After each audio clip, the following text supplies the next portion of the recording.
my doctorate in Islamic studies, my particular degree required proficiency in 5 languages. Armageddon has already started. But the Honorable Elijah Muhammad said the battle will be in the sky. It just don't mean airplanes. See, the battle has already begun. The battle is for the mind. Satan battling for your mind. God battling for your mind.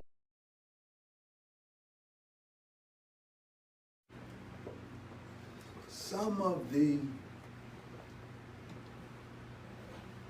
first resurrection Muslims who would subsequently follow Imam W.D. Muhammad. That's right. Some of them, and maybe some of you, one objection that you raise, because see, Master Fard Muhammad, the source of the FBI's disinformation dossier, the one that this government is so determined to alienate you and me from him. That's right. They are hell-bent on alienating us from him because he has the key to making us gods again, and two things cannot occupy the same space at the same time. Two gods cannot rule at the same time. So if you are God, that means his demise is effective. And in order to avoid his demise, he has to keep us dead. Thus, Master Fard Muhammad, he's determined to keep us estranged from him, alienated from him.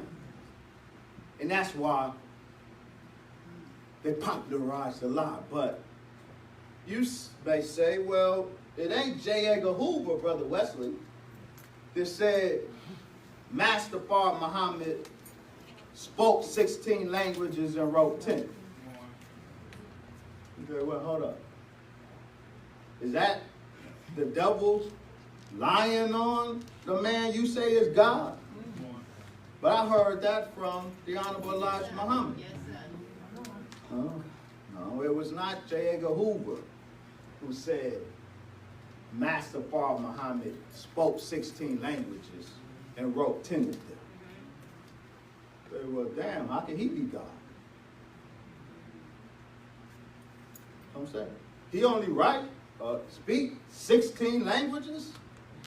In other 16 languages, he can only write 10 of them? What about the other 6?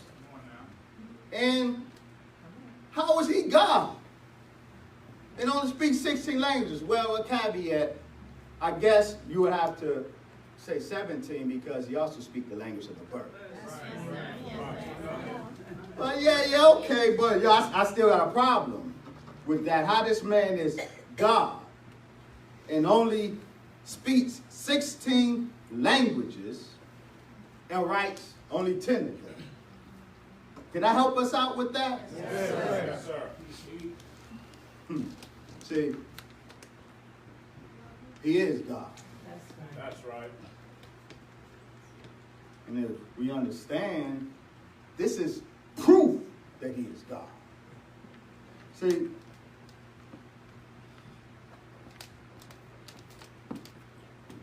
a hyperpolyglot is not God. What's a hyperpolyglot?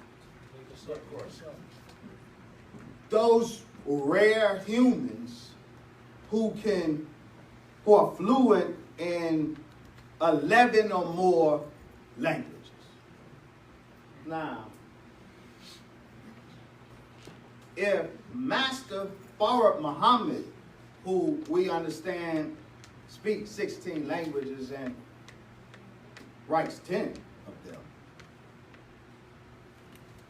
well, on the surface, that just makes him a hyperpolyglot. And today in Europe, there's 20 hyperpolyglots. There's 20 hyperpolyglots in Europe. 20 Europeans who can speak, who's fluent in at least 11 languages. So if,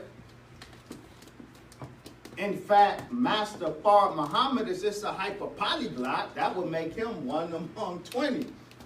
That don't make him God.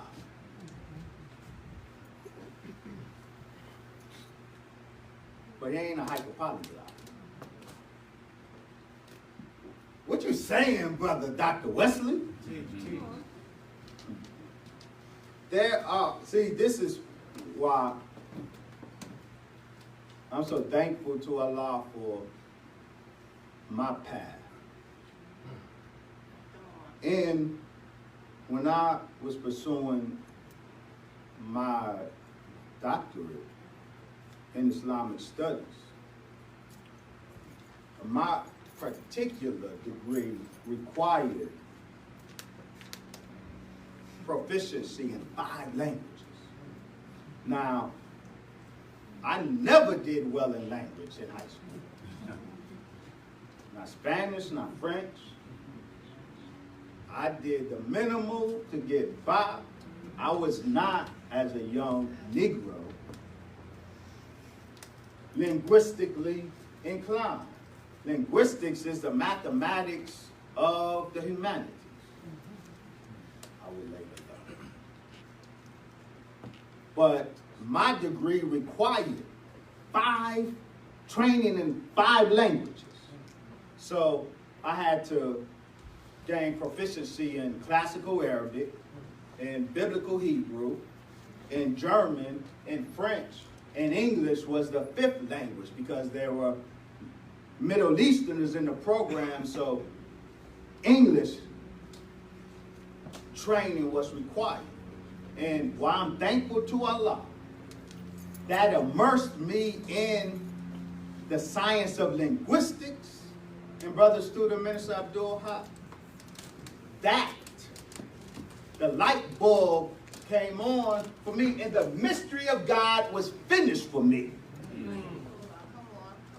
The mystery of God, this mystery of God, because it was a mystery. I mean, Elijah, what does that mean? How? Right? Speaks 16 languages? Writes 10 of them? How is that God? But having been dropped in the science of linguistics, the mystery of God was finished for me. And hopefully it will be finished for you as I close. That's right. See, there are 7,100 living languages around the world. 7,100 languages on the planet today, roughly. However, do we have a walking mic? Yes, sir.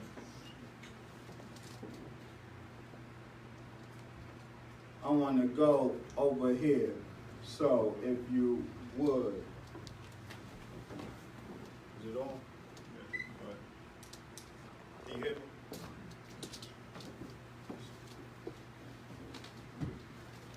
I'm going to do Minister Abdul Haq up in this. Okay.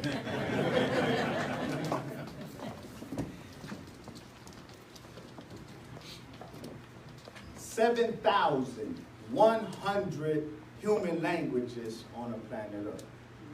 But linguistics, the science of linguistics has advanced so far that all 7,000 are grouped into a handful of macro families.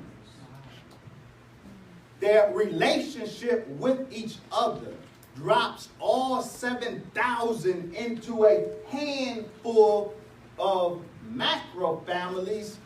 The number European linguists, with European linguists, the number ranges from 11 to 19.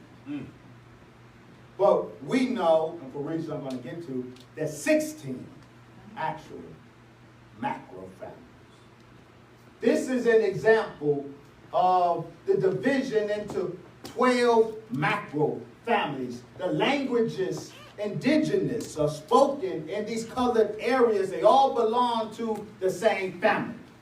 So in this reckoning, all of the world's languages can be grouped in a genetic relationship of 12 families. 12 macro families here. Others say 15, 16, 19 macro families. But we know there's 16 macro families. How is that important?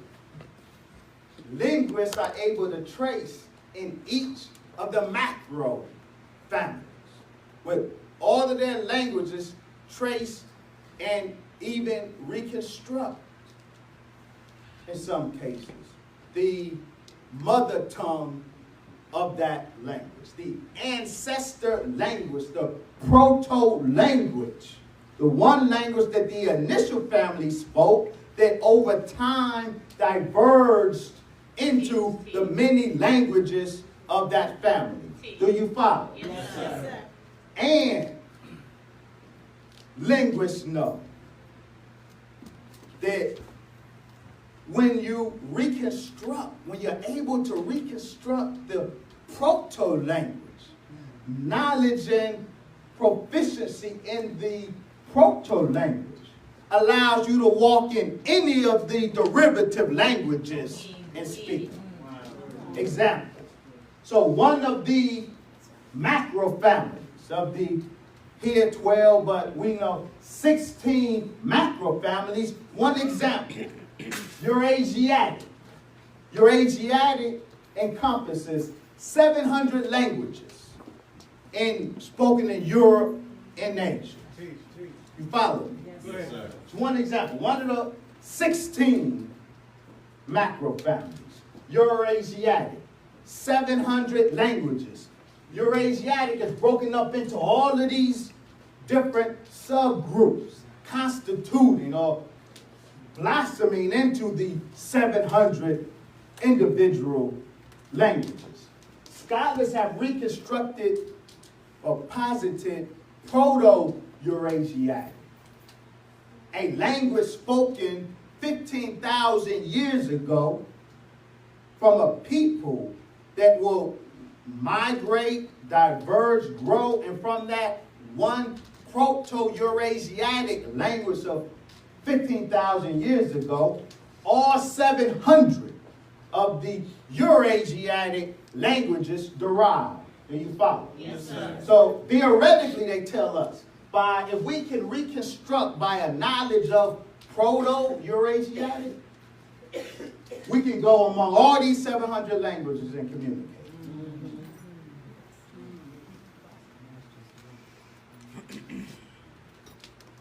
Master Prophet Muhammad spoke 16 proto-languages. That's God. That ain't a hyper polyglot. He knew the proto-language. Right. At the root of all of the macro families, and by a knowledge of the proto-language, there's nowhere on the earth. Right. There's no language family he can go among and not communicate. You say, but he can only write 10 of them. You got to understand the difference between language and orthography. Orthography. The writing.